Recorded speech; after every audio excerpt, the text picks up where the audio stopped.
nobody is safe in Zimbabwe except ZANU-PF goons. Panapa zvachizoendwa manje muri Zimbabwe. Pane maactivists ari kunyika yeZambia vari kufambisa nhau vachiti aiwa hatidi kuti mutungamiri wedu asangane nezvakashata kunyika yeZimbabwe, hatidi kuti auye kuSabc summit iri kuhodhwa neZimbabwe. Ndisanapinda masvika mabuda nyuka panapa ndobva subscribe like turn on the bell icon. Pane this picture ari kutenderedzwa nemaactivists epaZambia vanyora vachiti I will not attend the Sabc summit.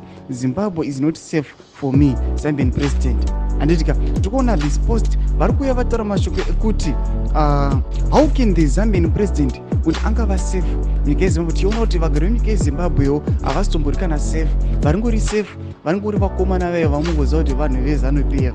Mashoko vanomapinzira anouya on the table. Tichiona kuti matensions between Zimbabwe neZambia anoramba achiwedzera. Tichiona kuti kwaita kunyanya kutukana, kwaita kunyanya kupopotedzana pasocial media nokukandirana mashoko pakati pemagovernments aya nemaministers aya. Zvatakuona kuti yes anogona kuuya zvake hanekainde Hichilema, but tirikuona kuti aiwa tension yacho yazonyanya kukurisa. Panapaona promise finance ndo vari kupindira panhau iye vachitoti aiwa we are on your side hakainde Hichilema. Nondovataura mashoko kuti nobody is safe, vachikutsirana nemaactivist epanyika yepazambia vachitaura mashoko kuti nyakuna anozonchamisa chaiche zvanoda kunyatsa kuita ari kutotadza noda kwokuti akutofila kuti aiwa is insecure munyika yeZimbabwe. Achiziva kuti aiwa these guys anoziva kuti vanoita sei, noda kuti akambokura nanatsvangira vakaziva zvavakamboitiwa.